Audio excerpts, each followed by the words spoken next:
Welcome back to the ESWC Player Talks with here at PAX. I'm here with Way2Sexy, the support player from Potm Bottom. How are you doing today? I'm doing good, thanks. Yep, no problem. So we'll talk a little about your role, a little bit about your game background. You are the hard support player on Potm Bottom, correct? Yep. So I want to talk a little about playing hard support because it's often a very underappreciated role because you die a lot. Hard support's I think one of the hardest roles in the game. It takes a lot of discipline and skill to play the role. You need to have good map awareness to know where your enemies are. Also, I feel that a very important job with a hard support is to lead the team in-game because your hard carry mid-solo has to focus on the laning phase early on, and they can't really make the calls when people are missing. Yep. So let's talk a little bit about your gaming background, Dota background, and other MOBA genre. You said to me before this happened you're actually a Han player before you transitioned. Yeah, I started off playing, actually in grade 8, my friend introduced me to Dota 1. I didn't really play anything in Dota 1. I just played APM. I got used to like all the heroes and stuff. And then eventually when Han came out, I started playing Han, and my first team was on Xfin with Sender and Snake King. So you actually told me that you played with TC, the captain of Complexity. Before moving to Dota 2, me and TC were on a Han team together, and ironically, the Han team's name was Waiting for Dota 2. I appreciate that. But do you still keep in close contact with TC? Does he reveal any juicy Complexity strategies? No, not really. Every once in a while, I message him on Steam. I say hi, ask him how he's doing and stuff. He's a pretty nice guy. So just going into, of course, next week, between September 5th and September 12th, somewhere in there, it'll be posted later. You're going to be playing the grand finals of the North American qualifiers for ESWC against Complexity. And not to sound like a broke record, but how do you feel going into that match, and what are the things you're going to look out for? I feel like it's not really going to be a stomp. I feel like both teams know that this is going to be a really important game, and we're both going to prepare really well.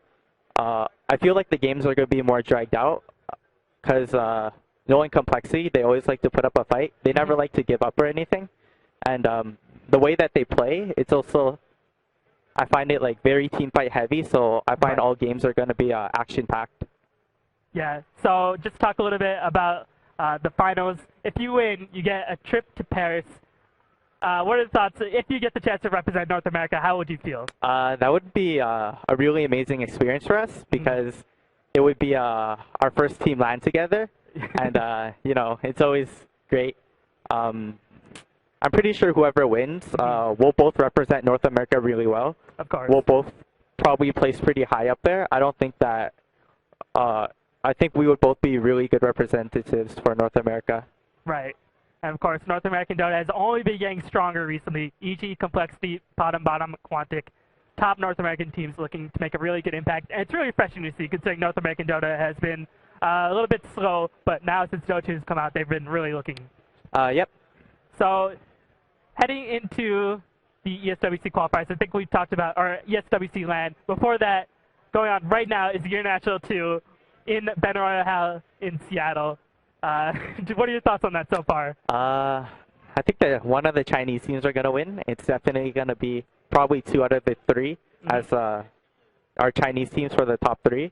I think Complexity has a really good chance of scoring top 5. They've been playing really well. They managed to obviously go into the winner bracket. I feel that Na'Vi, they can also have a chance of top 3. They can... But their first round match will be looking to be pretty difficult because they're facing a top Chinese team right off the bat. So, of course, Complexity and EG, 2 North American teams, make it, and only sort of 1 European team has made it to the final. So this is just showing the power of North American Dota. It's only increasing. Yep. I think North American Dota has gotten a lot better over the years, and I think with upcoming teams such as like Fnatic Raidcall, it'll probably continue to get better. The main goal for North American teams to improve is stability. You have to stay together as a team. You have to be dedicated. You can't just play together for like a month or even 3 weeks and just quit. You have to put aside your egos and stuff and just work together. Right. Team chemistry is so important. And if there's one thing that competitive Dota is known for, it's for volatility, as it's been very unstable.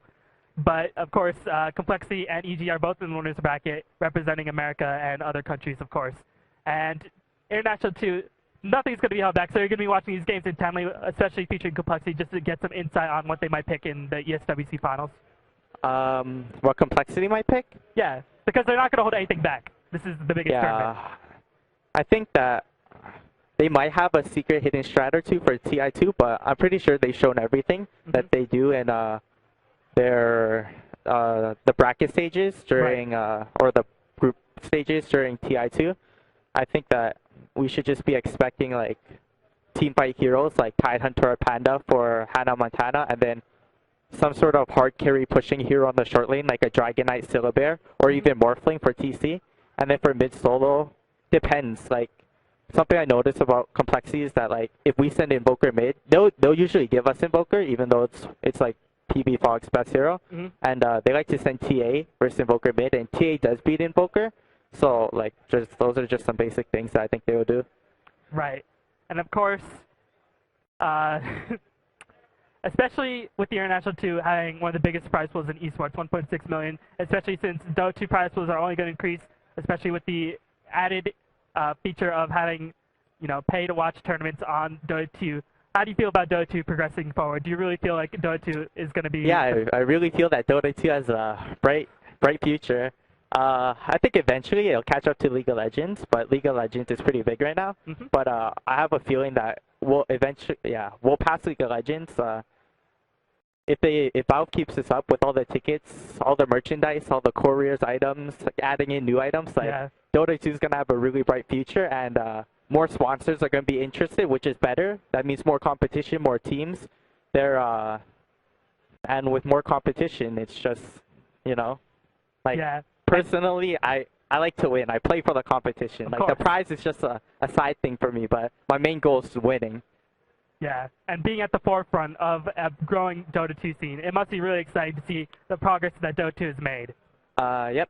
So, of course, International 2 will be ending Sunday. ESWC North American qualifiers will be happening within the next week or so on GGNet Purge's channel, so check it out there. But any last words before we sort of end this? Yep. I'd just like to give a shout out to Snaking for not being able to go here. Shout out to NA Dota.